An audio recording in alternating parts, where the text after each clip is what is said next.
Sejam muito bem-vindos a mais um Papo de Pai Podcast.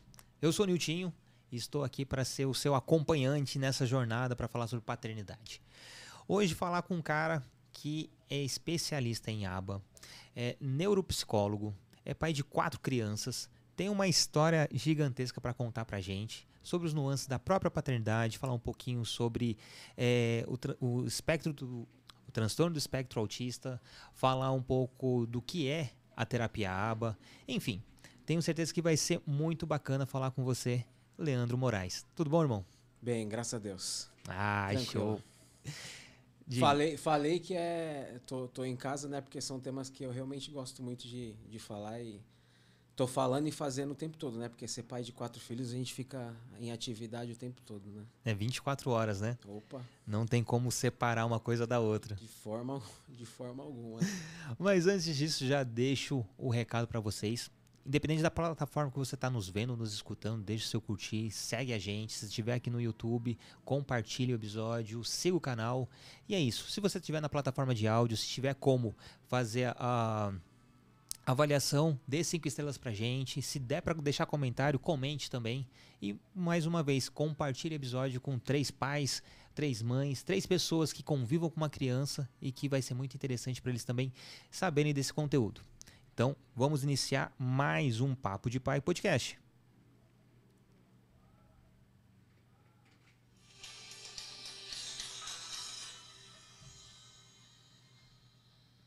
Leandro Moraes.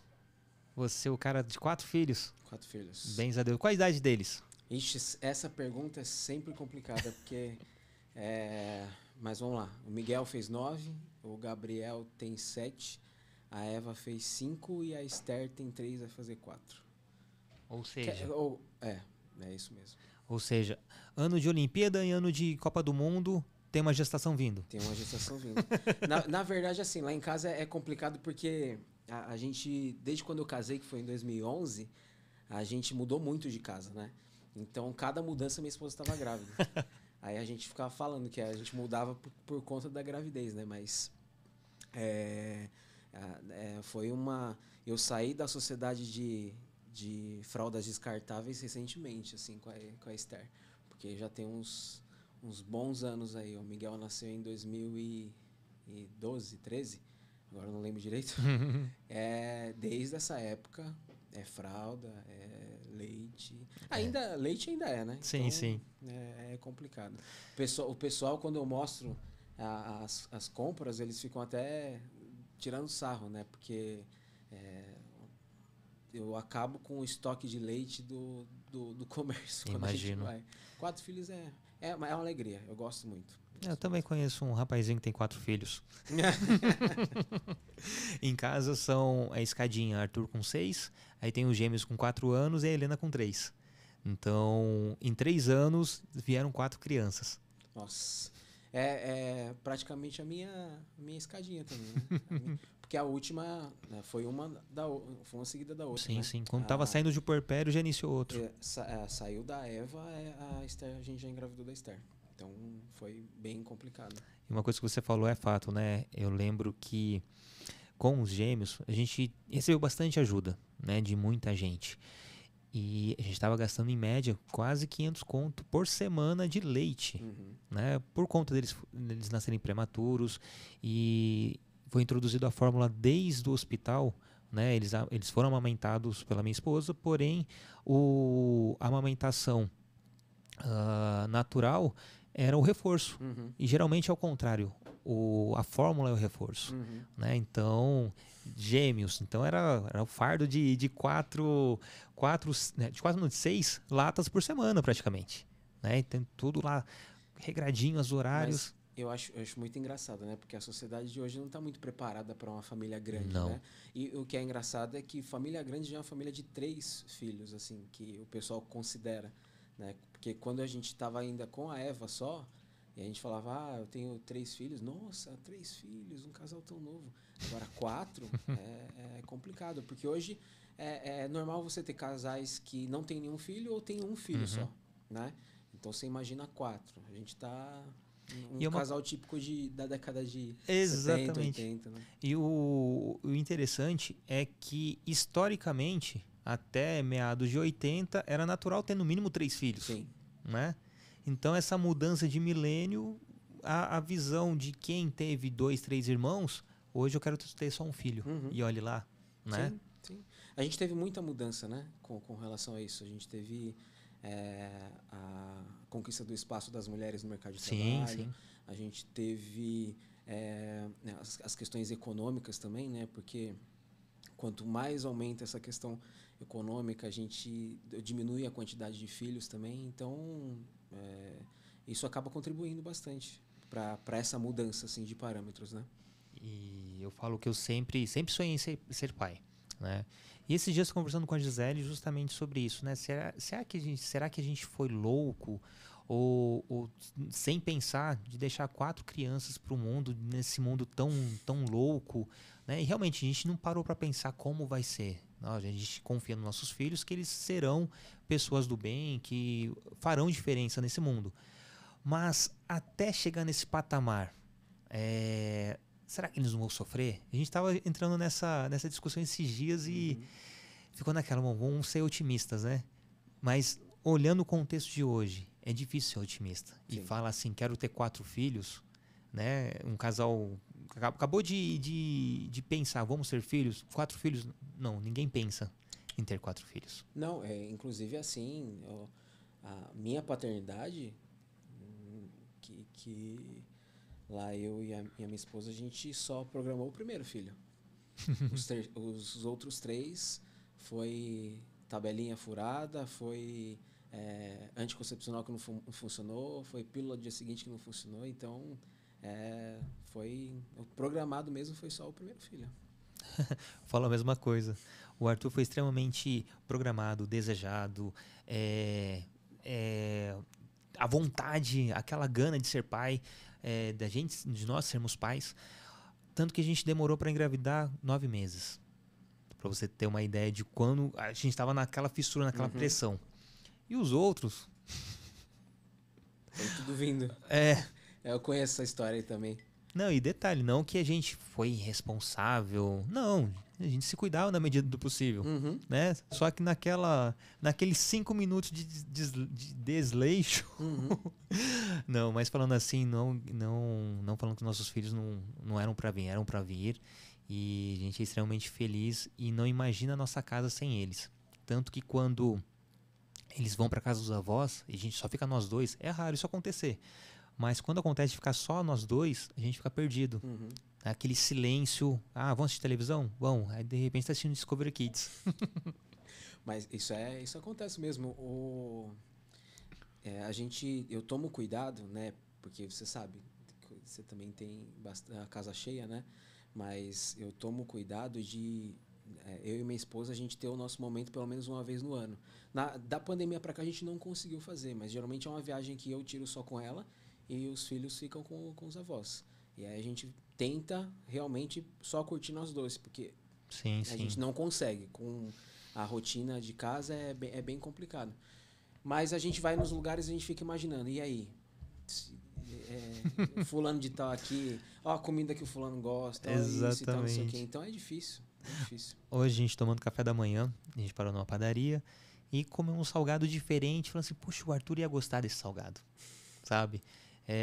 Só abrindo parêntese rápido, teve uma vez, deixamos as crianças na escola, eu não lembro qual era a situação, se Gisele estava de férias, não lembro que momento era. Tava sol, vamos pra praia, eu tava de folga, vamos. Passamos em casa, pegamos as coisas, fomos pra praia.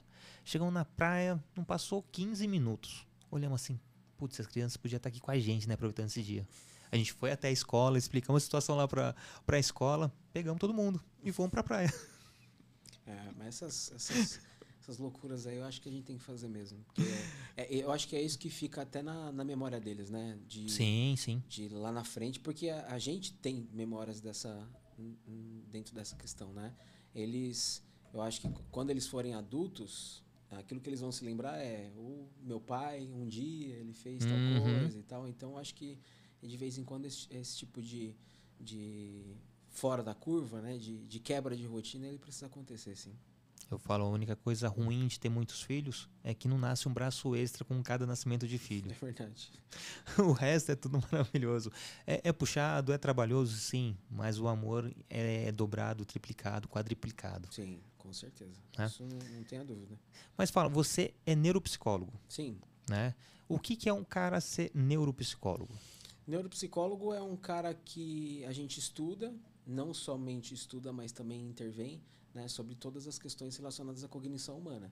Então, a atenção, memória, percepção, visoconstrução, função executiva, todas essas questões relacionadas à cognição humana, a gente avalia, intervém e dentro da nossa intervenção a gente tenta verificar o que tem em déficit e o que a gente consegue melhorar ainda mais. Entendi. Você também é professor universitário? Hoje eu estou como supervisor técnico do curso de especialização em ABA da Faculdade Sensupeg. Então, estou coordenando aí o curso no Brasil inteiro.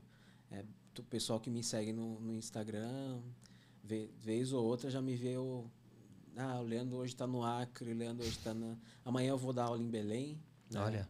Então, eu sei que o episódio fica gravado, né? Mas amanhã a minha aula é em Belém. Então, enfim, coordeno o curso no Brasil inteiro, né? Essa especialização. A terapia ABA. O que é a terapia ABA, né? Só para dar uma contextualizada, eu conheci a terapia ABA, a intervenção ABA, na verdade, através dos nossos estudos, né? Porque o Arthur, o meu mais velho, ele é autista, né? Então, conheci você através desse caminho também. E no primeiro momento, quando eu ouvi falar sobre ABA, eu olhei, isso é para autista, mas depois estudando mais a fundo, não é apenas para autismo, né? E por que, antes de você, lógico, falar o que é a terapia ABA, porque tem esse foco, né? Quando qualquer pessoa que está fora desse universo escuta e conhece minimamente, já vê como uma intervenção para autistas. Eu acho que, pelo que eu percebo, assim, acho que desde 2013 para cá, a gente está tendo uma quantidade muito grande de informação, né? Informação que, de certa forma, tem seu lado bom e em outras questões não tão bons, assim, né? Mas eu percebo que o pessoal hoje já está conseguindo definir toda essa questão de que, e hoje que eu falo, hoje recentemente mesmo, há poucos anos, assim, o pessoal já consegue visualizar que ABA não é só para autista, né? Mas quando a gente fala de análise do comportamento aplicada, a gente está falando de prestação de serviços. Então, prestação de serviços em análise do comportamento. Então, é o cientista que pega todas aquelas técnicas, aquelas práticas que foram estudadas, que foram descritas, que foram testadas, às vezes no laboratório, e aí a gente vai e contextualiza isso dentro de alguma área de atuação. No nosso caso, é análise do comportamento aplicada ao autismo, né? Mas existe a análise do comportamento aplicada às organizações, análise do comportamento aplicada dentro de uma questão hospitalar, análise do comportamento aplicada em contexto de políticas públicas, enfim, é um leque enorme. Então, eu entendo um pouco essa questão da popularização que aconteceu, exatamente por causa dos estudos lá de 1987 do Ivar Lovaas, sobre quando ele pegou aqueles grupos de autistas e aplicou essa intervenção, né, de uma forma intensiva, conseguiu melhorar até então não tinha muitas intervenções para autismo que tinha muito resultado. E no caso dele, quando ele realmente revolucionou toda essa questão, imagina você pegar um grupo de autistas que tem ali questões muito peculiares dentro dos graus, né? E você conseguir fazer com que eles tivessem um desenvolvimento próximo do desenvolvimento típico, né? Deles evoluírem de uma sala de educação especial para uma escola regular, enfim. Então, isso realmente revolucionou o tratamento do autismo. Considerando isso, a gente teve esse boom, né, desde lá do finalzinho da década de 80, e por isso que o pessoal ele associa muito a análise de comportamento aplicada ao autismo e esquece que realmente é uma ciência que ela pode ser aplicada em diversos contextos. Não precisa ser uma pessoa atípica para ser desenvolvida essa intervenção.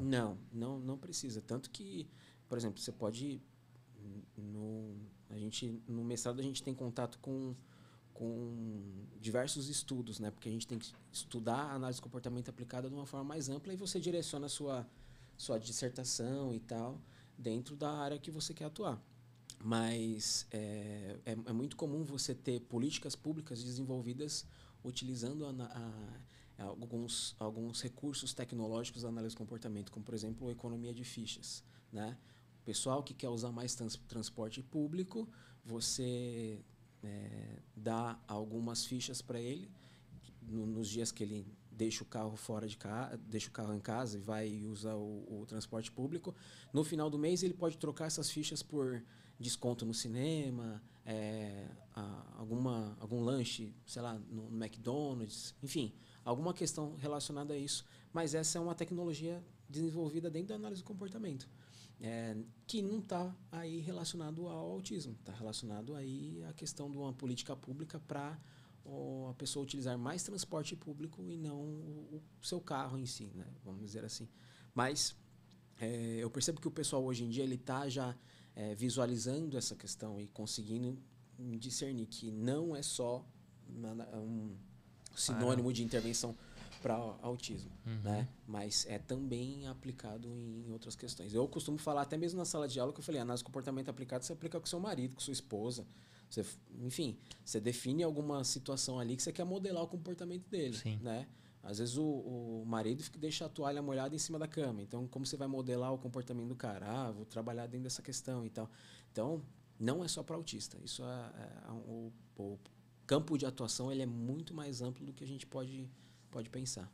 Bacana você falar isso, né? Porque a gente acaba utilizando ferramentas erradas para chegar naquele resultado. Então, tendo um mínimo de conhecimento dessas aplicações, você pode utilizar em qualquer lugar em que haja uma sociedade ou que haja um núcleo de pessoas que você consegue fazer essa modelagem. O que é mais interessante nisso, né? E até mesmo do ponto de vista de que é uma intervenção que realmente dá certo, é que a gente baseia todas as nossas ações na ciência. Então, o analista do comportamento ele é um cientista do comportamento. E sendo cientista do comportamento, a gente está debaixo de todo aquele rigor científico, do método científico, né? Da questão de observar, de traçar hipóteses, questionamentos, de testar, de elaborar resoluções. Então, a gente está ali, a gente respira isso. Todo analista do comportamento ele é um cientista, ou pelo menos deveria ser, né? Sim. Pelo menos deveria ser um cientista. Então, por isso que a gente consegue resolver grande parte dos problemas em que são apresentados para a gente. E isso não estou falando só na questão do autismo, de todo o campo de atuação do analista do comportamento, né? Então, eu acho que assim, essa questão específica da nossa área de atuação, o fato de estar sendo cada vez mais popularizado mostra a busca pelas famílias pela intervenção e a busca pelos profissionais para atuar dentro dessa área também, né? Para ser um analista do comportamento que intervém dentro de quadro de autismo, dentro de quadro, não somente quadros de autismo, de TOD, de TDAH, de todos esses quadros aí que a gente acaba considerando. Porque o que é importante, o que eu falo para todas as famílias, não é que para nós o laudo diagnóstico não é importante. Ele é importante, até mesmo para meio que orientar e facilitar a nossa comunicação com os outros profissionais, né? Mas aquilo que o nosso objeto de intervenção, ele é o próprio comportamento. Por isso que quando a gente chega numa intervenção, a gente faz uma avaliação criteriosa, a gente elenca lá quais são os déficits, quais são os excessos em que a pessoa ela tem e aonde eu preciso intervir, elaborar meu plano de intervenção em cima disso. Então, o nosso foco é o comportamento, é o que a pessoa faz e o que ela não faz, e que deveria estar fazendo, entendeu? Não o fato de descrever somente uma quantidade de comportamentos para categorizar aquele transtorno, né? Sendo assim, agora focando mais na intervenção do comportamento humano, a gente consegue intervir em todas as situações. Eu lembro que quando a gente começou a investigação do diagnóstico do Arthur, a gente ficou pingando em vários profissionais, né? Tanto neuro quanto fono, psicólogo. E a grande maioria falava pra gente que a gente estava procurando pelo em ovo e que a gente é coisa da nossa cabeça. E a gente falava assim, quem olha o Arthur hoje, né, convive com ele 15 minutos, 1 hora do dia, vê que é uma criança extremamente brincalhona, afetuosa, olha nos olhos, interage, tem carinho e fala, não, seu filho não é autista, sabe? E ouvimos de uma fono falando assim, agora é moda, tudo é autismo. E para você, né, a gente vê que não é uma moda, é porque está cada vez, sempre existiu, só que agora está tendo cada vez mais luz no diagnóstico. Você consegue compreender e ter um diagnóstico até de forma antes do que era antigamente, né?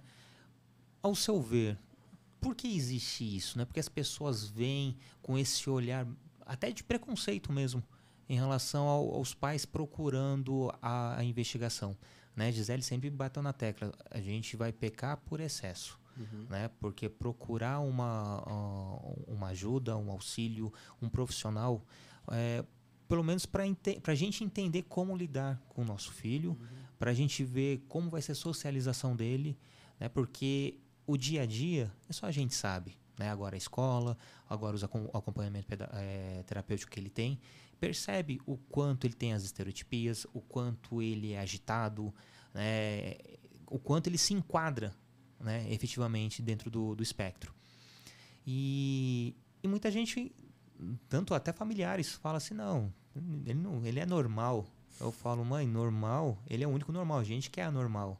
Ele enxerga o mundo da maneira que todo mundo deveria enxergar, né? Compreender todas essas intercorrências do cotidiano, que ele sim não tem filtro. A gente tem filtro para tudo, né? Então ele não é que ele vai ser mal educado, mas ele vai falar exatamente aquilo que ele está vendo, exatamente aquilo que o coração dele está mandando. E para você, como você enxerga isso, né? O diagnóstico sempre é uma questão muito complicada, porque a gente não tem um exame de imagem que vai falar se a criança ou se a pessoa é autista ou não é. A gente não tem um exame clínico, um exame de sangue que vai falar se a pessoa é autista ou não é. Ou pelo menos ainda não temos, né? Sim. Não sei daqui em diante se a gente consegue desenvolver alguma tecnologia nesse sentido. Mas por ser um diagnóstico puramente clínico, que envolve toda essa questão da observação, da testagem e tudo mais, a gente realmente tem um pouco de dificuldade de entender algum aspecto dentro desse espectro como um todo, né?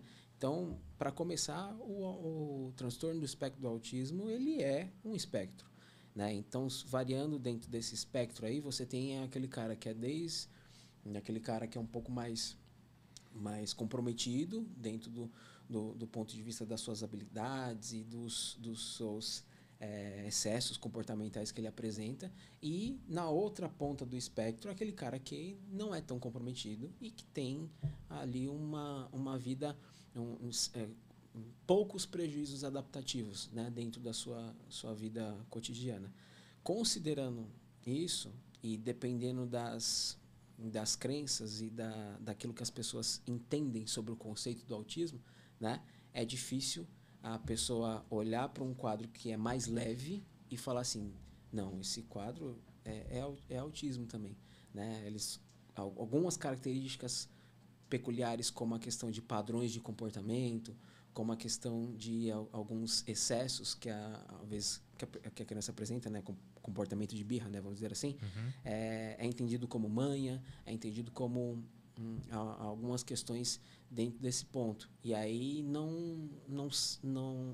é realmente muito difícil da pessoa entender, né, que esses quadros mais leves eles estão associados no transtorno do espectro.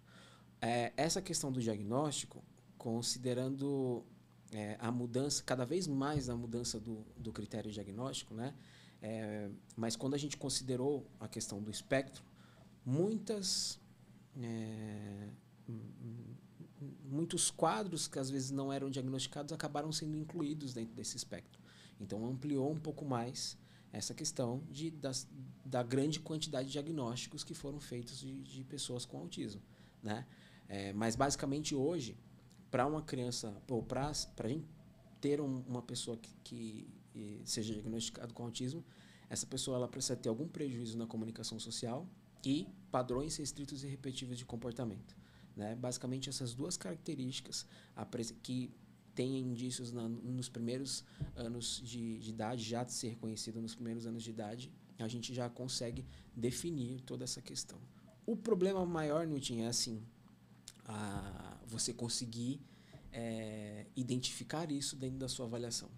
Identificar esses padrões, identificar esse déficit de comunicação social. O que eu costumo falar para as pessoas, principalmente para quem busca o diagnóstico, faz uma economia e procura realmente um especialista, o cara que realmente lida com aquilo.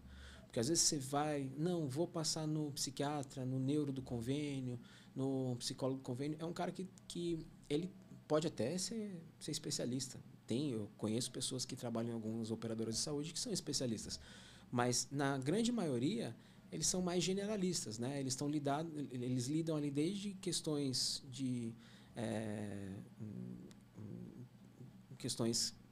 do ponto de vista do desenvolvimento, até mesmo questões de alguma alteração de quadros quadros de epilepsia, até os quadros de autismo e tudo mais. Então, eles são muito generalistas, né? E aí é difícil realmente. Às vezes eu encontro até médicos que quadros nítidos de autismo, ele chega e fala assim, não, seu filho não é autista. E aí o pai, porque a palavra do médico tem uma validação absurda, né? E aí o pai já olha e fala assim, ufa. Quando vê passar 1, 2, 3, 4 anos, aí começa a aflorar um pouco mais as características, aí é a hora que o cara começa a buscar intervenção, né?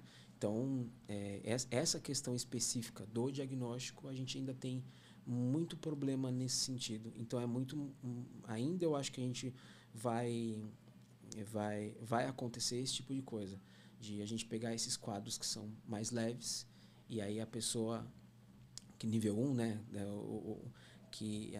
olha ali e fala assim, não é autista.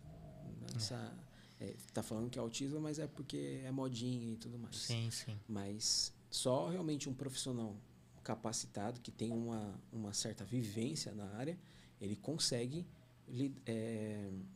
identificar realmente esses quadros de autismo. E até fazendo uma analogia bem, bem chula, né? A mesma coisa, você está com um problema circulatório e procura um clínico geral, né? Então vai ser forma rasa, ele não vai aprofundar. Então, você dizendo que para procurar um especialista é extremamente recomendável, né? Para você ir direto, para saber se é ou não é, se é isso, se além disso tem mais outra coisa. E eu vejo o quanto a gente ficou 3 anos na busca do diagnóstico. Não que a gente está buscando a todo custo diagnosticar o nosso filho, mas a gente queria entender o que ele tem para gente aprender a lidar com ele, né? E principalmente na sociedade, né? Porque tem muita gente que vai olhar torto, muita gente vai falar que ele não é autista. E qualquer médico pode dar esse laudo ou tem que ser apenas o neuro?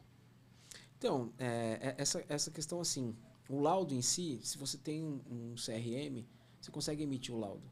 Mas é importante e tem médicos que são, por exemplo, que são clínicos gerais, que ele fala, você tem que passar com o neuropediatra, que realmente é um médico capacitado para lidar com esse tipo de coisa. Sim. Você tem que passar com um psiquiatra infantil, ou se já é adulto, tem que passar com um psiquiatra, porque é ele que vai conseguir validar toda essa questão. Então, realmente, mas quem realmente dá o diagnóstico é o médico. É o médico que tem que dar.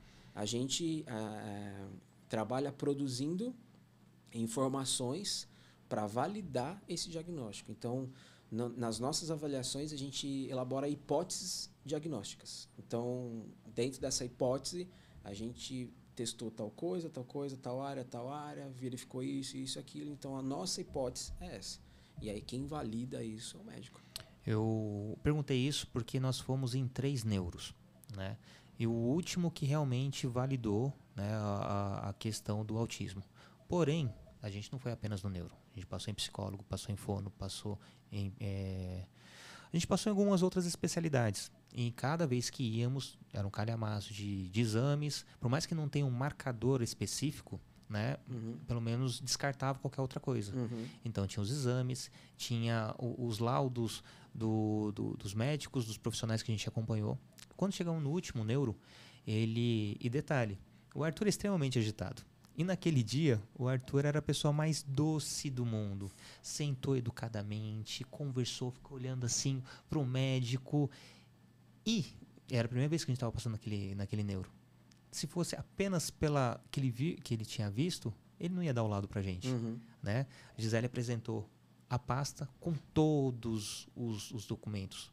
Exames, os pareceres dos profissionais. Ele assim, mas poxa, com tudo isso daqui, vocês ainda têm dúvida? Eu falei, não, a questão não é dúvida. A questão é que a gente precisa do bendito CID para poder, a partir disso, correr atrás da terapia mais especializada, correr atrás de tudo que meu filho precisará a partir daquele momento.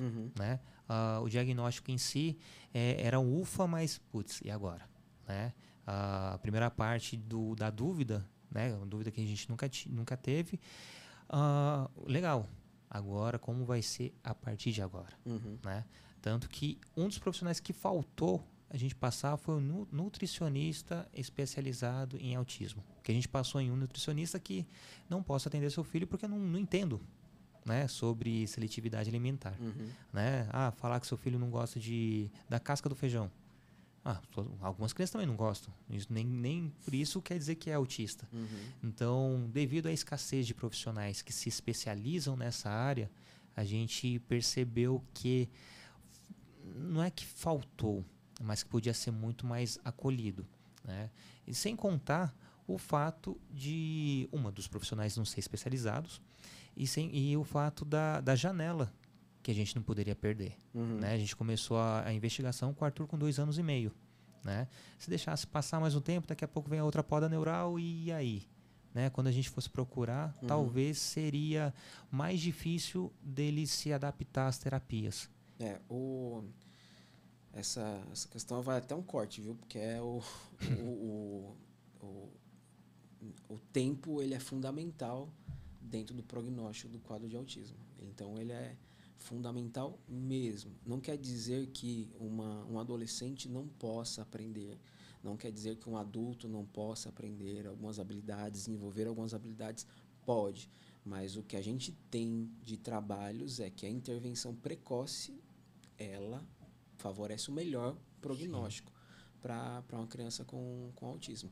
Então, o menor dos índices ali, dos indícios, né, dessas questões ali relacionadas ao desenvolvimento da criança, é melhor já correr, já verificar com médicos, com pessoas que são especialistas dentro desse tema, não só especialista em autismo, né, mas realmente especialista em toda essa questão do neurodesenvolvimento, né, porque às vezes não é um quadro de autismo, é um quadro de deficiência intelectual, outra desordem do neurodesenvolvimento que aí precisa ser investigada também.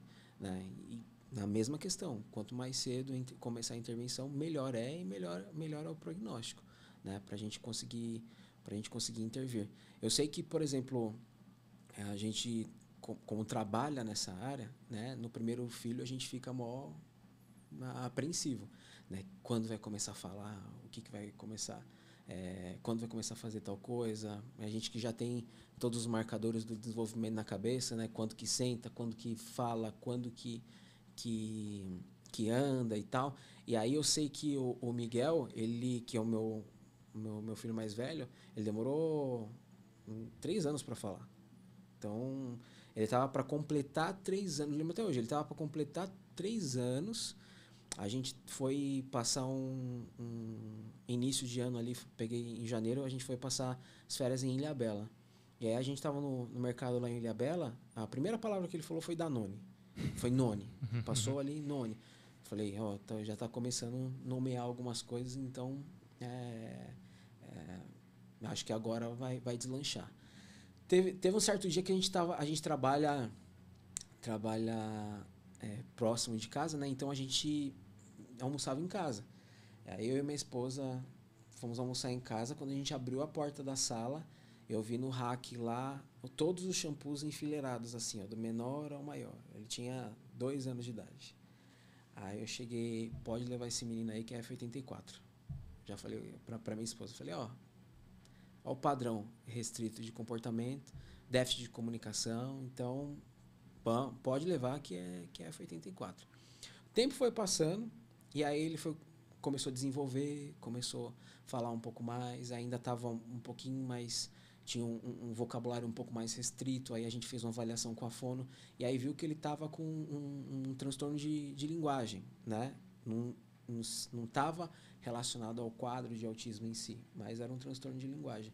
Mas foi uma questão que desde o início a gente já viu algumas questões ali que eram complicadas, né? E que elas precisavam já de um pouco mais de atenção desde aquela idade lá. Não esperar, é preguiça, ele não fala.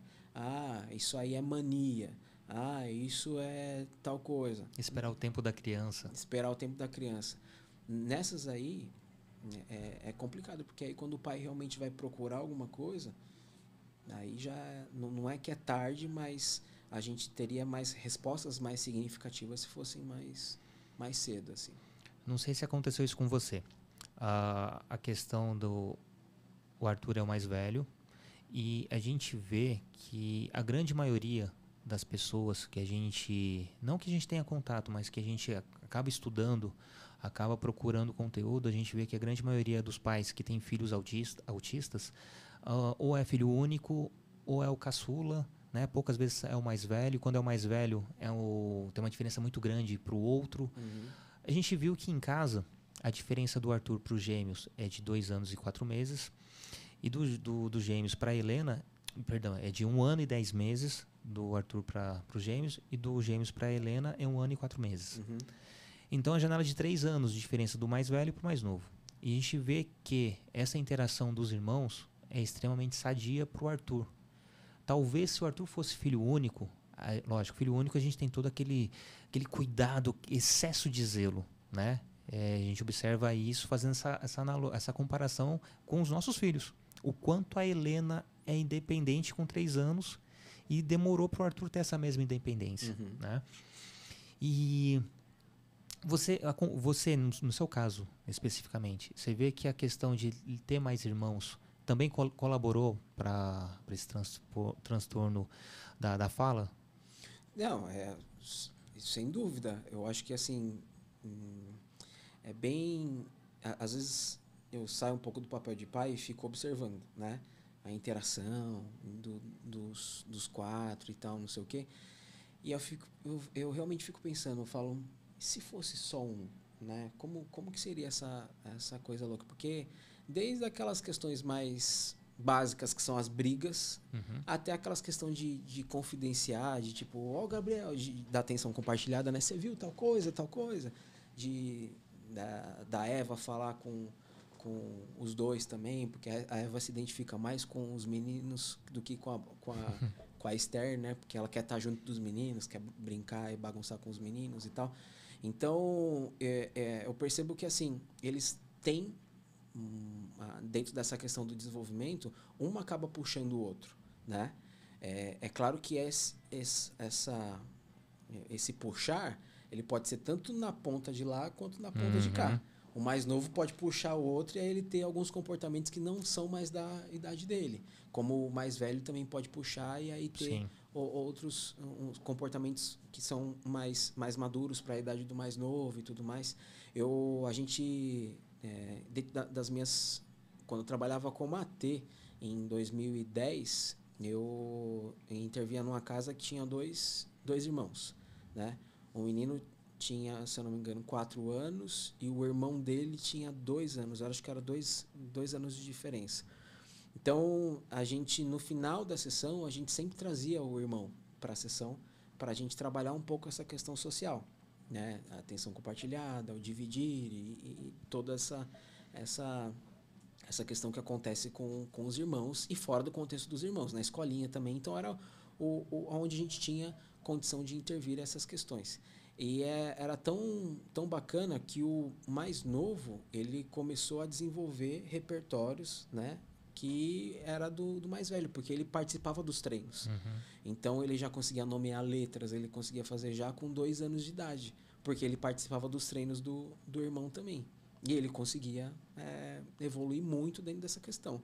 Sempre quando a gente tem, quando a gente intervém numa casa que tem uma criança com autismo com irmãos, a gente sempre traz em algum momento para a sessão para a gente conseguir trabalhar toda essa questão. Questões sociais, a questão do desenvolvimento. Às vezes é uma demanda específica, como, por exemplo, o fulano está brigando muito com o outro, então a gente traz para a sessão para a gente adequar. E eu costumo dizer que eles são coterapeutas.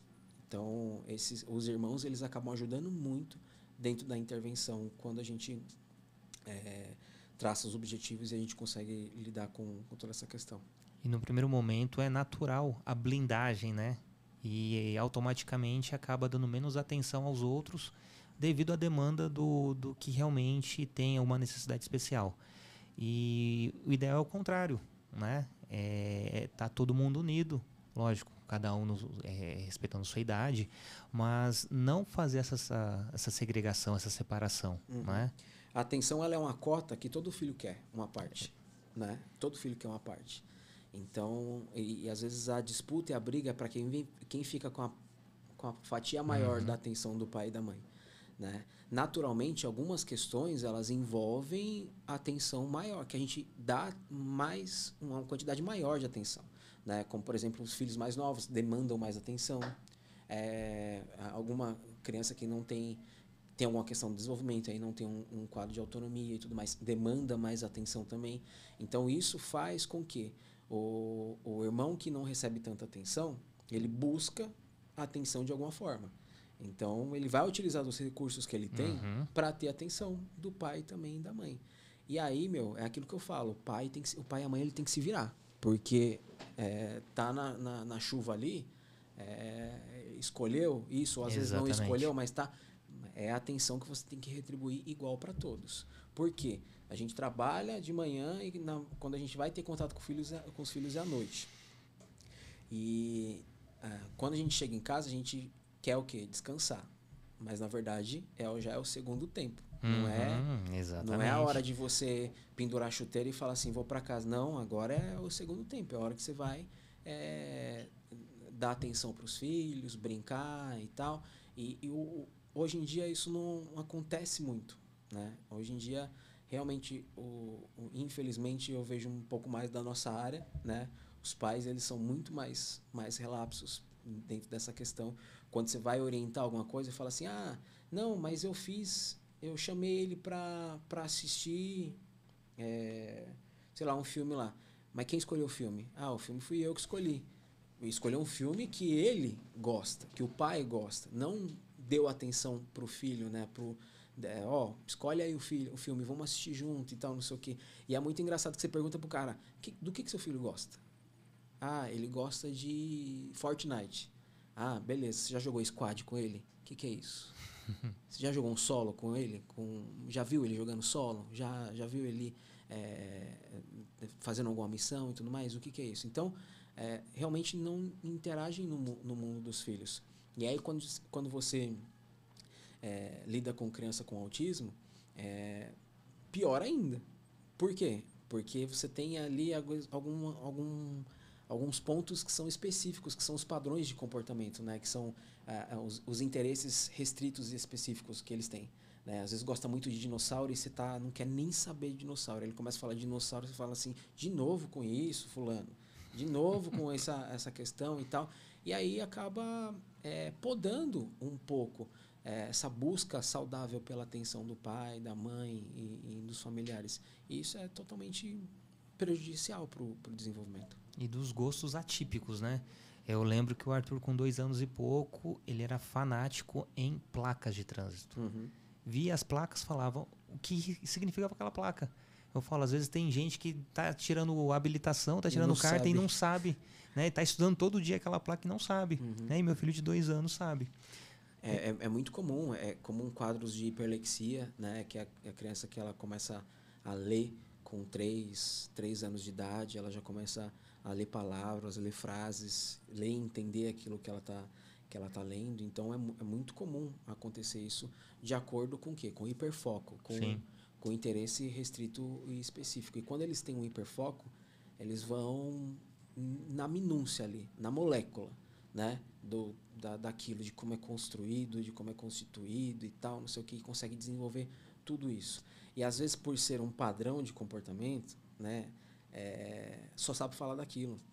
E precisa de orientação para saber como que eles podem variar alguns tópicos e tudo mais, mas a gente, como pai, às vezes fica tão saturado que a gente acaba não dando mais atenção para algumas coisas. Então, quando ele chega para... fiz tal coisa e tal, não sei o que lá. A gente, de novo, fulano, você tá com isso daí, já falei para você e tal, não sei o que lá. E acaba tirando toda a atenção da criança nesse sentido. E eu me recordo que um dos principais profissionais que deram uma atenção mais detalhada, além da atenção que nos acolheu, foi uma psicopedagoga que acompanhou o Arthur. E eu lembro que eu conversei com ela, que teve um episódio, estava eu, Gisele e o Arthur, e eu lembro que eu estava desenhando o sistema solar. Né? Ele viu alguma coisa na televisão e se interessou, a gente conversando, desenhando. A Gisele assim, mas você não acha que está muito cedo para você colocar conteúdo? Aí eu falei, se eu perceber que meu filho não está ligado nisso, lógico que eu vou parar. Né? Mas ele tem uma sede de conhecimento. Né? E uma coisa que a gente não se aventurou em aprofundar é nomes em inglês. Falei, a gente vai ensinar ele a falar algo em inglês com uma pronúncia errada e ele tá com a cabeça lá a mil, tá se desenvolvendo. Então, vamos procurar alguma coisa para que trilhe esse caminho que ele está querendo percorrer da maneira mais coerente e correta. Né? E eu lembro que essa psicopedagoga falou, enquanto ele tiver com essa gana de conhecimento, pode ir colocando. Nossa, não vai ensinar Pitágoras para o seu filho, não vai ensinar Bhaskara para o seu filho, mas vai jogando temas, assuntos mais diversos possível e ver o que ele tem mais a aptidão para poder falar, para poder desenvolver. E eu achei isso fantástico, né? Porque ela também assim, poxa, são poucos pais e mães, né? Não é o caso apenas do pai, mas que tenha esse interesse de desenvolver, de estimular, de encorajar o filho a conhecer coisas que, para sair do padrão, né, dos brinquedos da idade, ou introduzir eletrônicos. Então ela nos elogiou e falou, enquanto ele está absorvendo, pode jogar conteúdo. Lógico, o mais verídico possível. Né? Não fica romantizando, não fica colocando em linguagem de brincadeira, porque para ele é sério, não é uma brincadeira. Né? E eu queria aproveitar para você falar para quem está nos vendo agora, nos ouvindo, quais os principais sinais, se tem um pai ou uma mãe que está com aquela desconfiança, né? Será que meu filho é autista ou tem algum outro transtorno? Quais são, no caso do autismo em si, né? Quais são os sintomas, com muitas aspas, né, que pode acompanhar para procurar a partir assim dos 6 meses de idade, a gente já consegue ver alguns indícios, né? Algumas questões, mas é mais para quadros que são mais severos, assim, vamos dizer, né? Que se não tiver uma intervenção, ele evolui para uma questão bem severa. Então, que é a questão do contato visual. Então, muitas mães, na entrevista, elas já falam que, principalmente se ela já tem algum filho, ela já fala assim, quando eu dava de mamar, eu já via que tinha alguma coisa diferente, né? As outras crianças me tocavam de um jeito diferente, ele não tinha um contato visual que era um pouco tinha um déficit no contato visual, né? Então não conseguia manter contato visual nos olhos, o olhar era um pouco vago, né? Então ele ficava olhando para o nada, parado muito tempo, tinha dificuldade de receber algum toque, então se pegava muito no colo, começava a chorar. Então, essas questões ali, por volta quando ainda é um bebezinho, a gente já consegue verificar alguma questão nesse sentido, né? principalmente quando é uma alteração mais sensorial, como toque, e as questões do, da, do contato visual, né? Tá. E questões relacionadas ao contato visual. A partir do momento que a gente vai evoluindo um pouco mais ali na infância, entre 1, 2 anos de idade, aí as coisas começam a complicar, porque a gente vai começando a ter algumas demandas, né?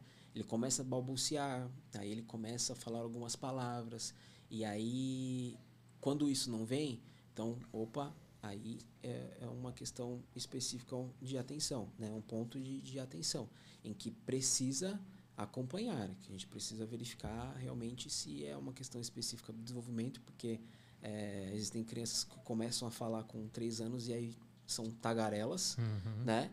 Ou se realmente é alguma questão relacionada a essa questão.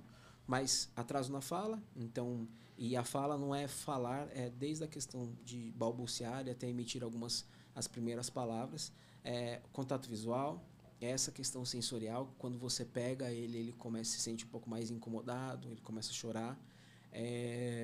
A questão de quando a criança ela começa a andar, então ela fica muito na ponta dos pés, ela anda na ponta dos pés, também é um indicativo para a gente dentro do quadro em si. Então, que mais dentro dos sinais de alerta, eu acho que é basicamente isso. E aí, alguns comportamentos também que começam a ser apresentados em excesso e mais intensivos, né? Como, por exemplo, dificuldade de mudança de rotina. E aí a mudança de rotina varia muito mesmo, desde uma questão de ambiente até questão de coisas que ele faz no dia a dia. Mas tem essa dificuldade, então ele se incomoda, ele chora com mudanças no ambiente. A questão de alguns padrões específicos de comportamento. Então, essa questão de ele não faz uso funcional dos objetos, dos brinquedos, pega o carrinho e começa a rodar de um jeito totalmente estereotipado, mesmo você ensinando para ele pega o carrinho, começa a rodar a rodinha do carrinho, fica de olho muito em ventilador, em objetos que têm movimento circular, né? Eu peguei uns 2 casos em que eles gostavam muito de máquina de lavar. E aí, como por ser um padrão assim de comportamento e hiperfoco, é muito engraçado que eles sabiam o modelo de máquina de lavar, quais eram os tipos, né, que tinha de máquina de lavar. Então, tudo relacionado com essa questão de padrão de comportamento. E pensar que tudo aquilo que é apresentado em excesso, né, ela pode ter algum tipo de problema. Criança chora, mas quando chora muito, aí é complicado, né? Criança, ela tem toda essa questão de criança, que eu digo agora o bebezinho, né? Não ter a comunicação desenvolvida, ele utiliza o choro para se comunicar. As ferramentas que tem, né? Exatamente, para dizer que está com frio, com fome, com sede e tal. Então, ele utiliza o choro para se comunicar. Mas quando isso é apresentado em excesso, também é um indicativo, que um ponto de atenção aí para essa questão do desenvolvimento. E volto a dizer, esses sinais do desenvolvimento não estão relacionados somente à questão do autismo, né? Estão relacionados com alguma outra questão do desenvolvimento da criança também. Aquilo que a gente elenca são sinais de alerta no desenvolvimento. Para saber se é autismo ou se não é autismo, aí é outra história. Sim. São sinais de alerta ali dentro dessa questão do desenvolvimento. E até complemento, né, principalmente aos pais. Geralmente, pela carga das tarefas do dia, sempre acaba caindo mais para a mãe. Né? Por mais que a gente tente mudar isso, eu falo que eu divido as tarefas com minha esposa, porém eu tenho a consciência que ela faz mais do que eu. Né? Eu não consigo chegar num patamar, e não estou falando isso passando pano para mim mesmo. Não, eu quero ter uma equidade em casa que seja realmente real. Né? Mas eu faço a minha parte. E eu queria falar para os pais que estão nos ouvindo, nos vendo agora. Se a mãe da criança, a esposa, a namorada, enfim, falar que, eu estou percebendo algo no meu filho. Acredite, dê apoio, procure um profissional junto. Não fale que ela tá doida, que isso é coisa da cabeça. Investigue junto, né? Segure verdadeiramente a mão da sua companheira e vai averiguar, né? Às vezes pode ser nada, às vezes pode ser alguma coisa, né? E detalhes simples. A etiqueta que está roscando aqui no pescoço da criança. As camisetas lá em casa, a maioria é tudo cortada, não tem etiqueta. Porque a gente respeitou o que meu filho estava falando, né? Se está incomodando, é porque está incomodando. Não está falando só de alegre. Não, realmente a gente está respeitando. E até abrindo parêntese rápido, a Gisele no começo falou assim, não tá tão assim, né, com a questão dessa investigação do diagnóstico do Arthur. E ela percebia que eu não estava tão focado, né, mas eu tinha as minhas dúvidas, tinha meus anseios, minhas inseguranças também. Eu lembro que a psicopedagoga passou um questionário pra gente, né, pra gente responder de forma isolada, cada um responde o seu, e depois fazer uma contagem de pontos, e isso era um indicativo também de se tinha um autismo ou não. Aí tinha uma nota de corte ali, não vou lembrar qual era o número. Um exemplo, era 15. Da Gisele deu 25, o meu deu a mais, né? Então foi até uma surpresa para minha esposa, poxa, ele tá antenado também a questão do comportamento do meu filho. Então esse é recado para os pais. Procurem conhecer o dia a dia da criança, deem apoio à sua companheira, né, para justamente não deixar ela segurando essa barra sozinha, porque tem todo o lance, lógico, respeitando o diagnóstico, mas tem o luto em si do pai e da mãe, né, que aquele filho idealizado talvez não chegue no que foi idealizado, né? Então tem todas as etapas que é extremamente importante você tá junto, você tá estudando junto, né? Tá lendo, tá se inteirando, tá conversando com os profissionais, que é justamente para você entender, não ficar apenas uma meia informação chegando, ou uma informação chegando para apenas um canal e que vai sobrecarregar a sua esposa, vai sobrecarregar de forma tão pesada que vai ter que prestar conta para a sociedade, prestar conta para a família, prestar conta para todo mundo, para o companheiro. Então eu queria só deixar esse parênteses extremamente importantes para quem está nos vendo e nos ouvindo. Essa questão específica da aceitação, né, do pai e da mãe é bem complicada. Essa é uma experiência que eu não vivi, né? Então não posso falar que eu sinto ou que eu sei e tal, porque eu não tenho um filho com autismo. Então eu não vivi essa experiência. Mas a experiência que eu tenho é de ter acompanhado diversas famílias dentro da minha questão profissional, né? Então eu conheço diversas realidades dentro desse ponto. Famílias que o pai e a mãe se apoiam mutuamente, famílias em que os pais são negligentes, família em que as mães são negligentes, enfim, são diversas famílias. E do tempo que eu tenho já de experiência, eu já pude acompanhar famílias com crianças com autismo que eram bebês e hoje estão adolescentes, que eram adolescentes e hoje estão adultos, né? E que já estavam ali na questão que já eram adultos e hoje estão ali nas faixas dos 40 anos, dos 50 anos, ainda não são idosos, mas tem toda essa questão. E acompanhando isso, eu vejo o quanto que é difícil essa questão de aceitação do diagnóstico e o tempo que leva para aceitar isso, né? Quanto mais tempo leva, mais tempo perde e pior fica. Por isso que quando eu vi no meu filho o primeiro sinal, eu já falei, já vamos intervir, já vamos começar. Eu lembro que ele começou a discriminar algumas letras em inglês. Ele começou a aprender o alfabeto e os números todos em inglês. Eu falei, esse menino já não fala. Já tem esse problema aí.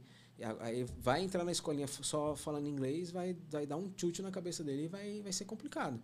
Então aí eu fiz todo um programinha lá de intervenção com ele, fiz umas pastinhas em que ele tinha que nomear algumas coisas e modelar o comportamento dele para ele discriminar as letras e as figuras em português para conseguir. Mas mesmo assim ainda foi um pouquinho complicado, porque ele começou a falar todo o alfabeto em português, discriminar as letras, mas chegava no Y, ele não falava o Y, ele falava o Y. Por muito tempo ele ficou falando Y, porque era mais fácil de pronunciar até o Y do que Y, né, para uma criança. Então, mas é bem complicado essa questão da aceitação, e eu vejo uma resistência maior para os homens, para os pais, do que para as mães. Os homens se escondem naquela questão. Quando eu era criança, eu era igualzinho. É fato. A maior parte fala assim, quando eu era igual ao fulano. E aí, ou ele chega e fala assim, eu também sou autista. Ele sim, começa a se enquadrar. E em muitos casos eu percebo que às vezes os pais também são, viu? Eles falam isso, mas são mesmo. Tem todos os indícios, assim. Mas em muitas questões, quando você está explicando toda essa questão da gravidade do caso, ele fala assim, não, isso daí eu era assim também. Fulano não vai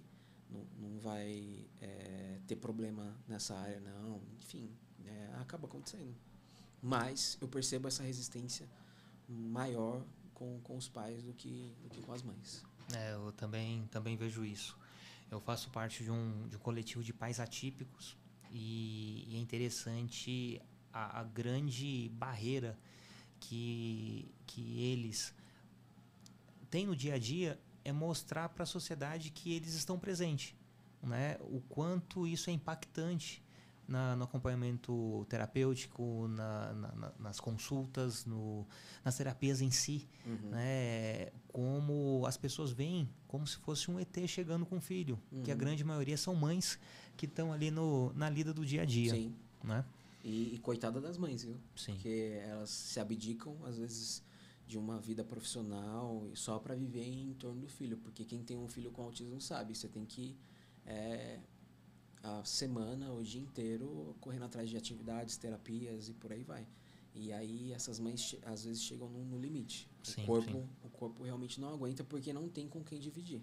E não tem alguém para realmente chegar e falar assim, deixa que eu levo, essa parte aqui é minha, eu que faço e tal, não sei o quê. Então não consegue dividir.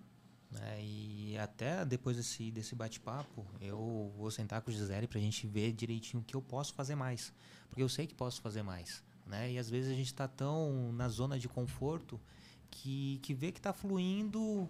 Mas eu estou fazendo a minha parte ali, faz aquela meia-culpa e tá bom. Não, pelo contrário, não tem uma linha de chegada. Né? Quando a gente vê que está acomodado, agora que eu preciso correr atrás mesmo. Casamento eu costumo falar assim, que o casamento, ele o marido e a esposa têm funções distintas, né? É como se fosse um time. Então, cada um joga numa posição. Um vai jogar ali na defesa, outro vai jogar no ataque e tal, mas todos com o mesmo benefício. Visualizando toda essa questão de ganhar, de progredir, de evoluir, de toda essa questão com a família. O que ocorre?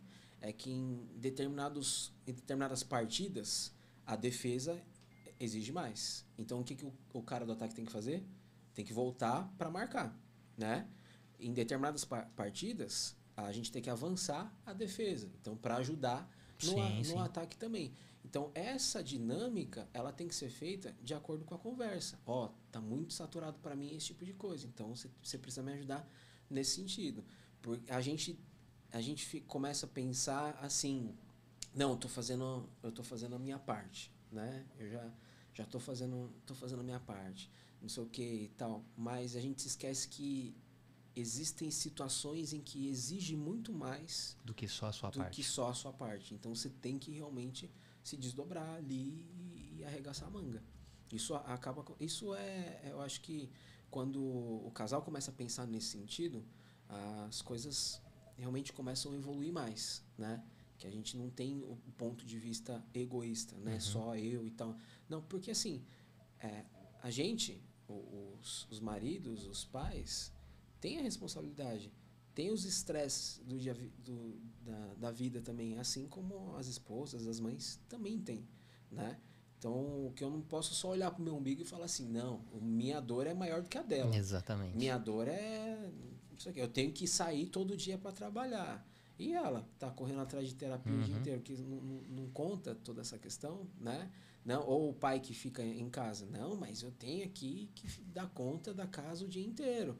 E ela que sai para trabalhar, que se desdobra às vezes em 1, 2, 3 emprego que dá plantão de 12, 24 horas, enfim. É essa dinâmica.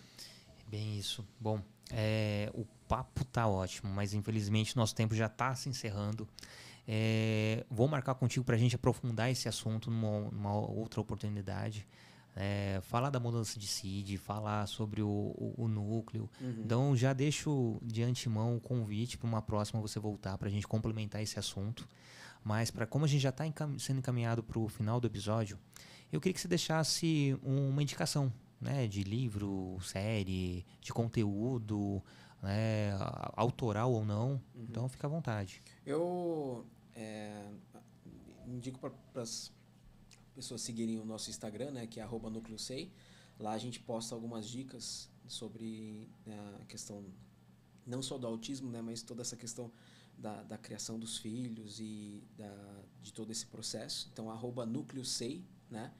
E tem um livro que eu estou lendo que conta toda a história da evolução do diagnóstico de autismo, que eu estou achando assim fantástico, que é Outra Sintonia, né?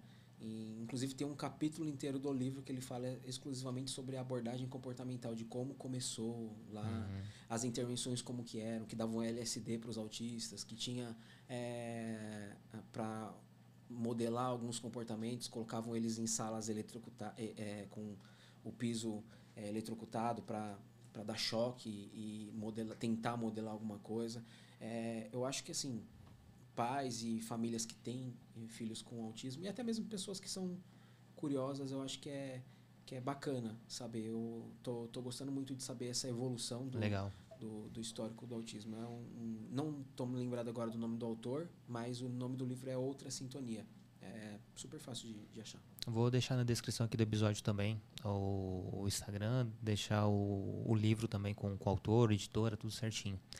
Eu queria que você deixasse um recado para os seus filhos. Em algum momento eles vão ouvir ou procurar saber o que o pai fez na paternosfera para falar sobre crianças, falar sobre eles. Então, eu queria que você deixasse um recado para eles, individualmente ou coletivamente. Eu queria deixar um recado para os 4. Eu acho que assim, para cá, é bem fácil deles verem esse episódio, né? Porque eles às vezes vê alguma postagem minha e falam, papai, não sei o que lá, não sei o que lá. Mas é que por mais que às vezes eu pareça estar um pouco ausente, tudo aquilo que eu faço é pensando em vocês. Então, o corre no dia a dia, tudo aquilo que é feito, tudo aquilo que eu me desdobro às vezes é pensando. Mas eu tenho certeza que vocês sabem também que quando a gente tem aquele nosso momento, é o nosso momento. E ninguém tira isso da gente. Que massa.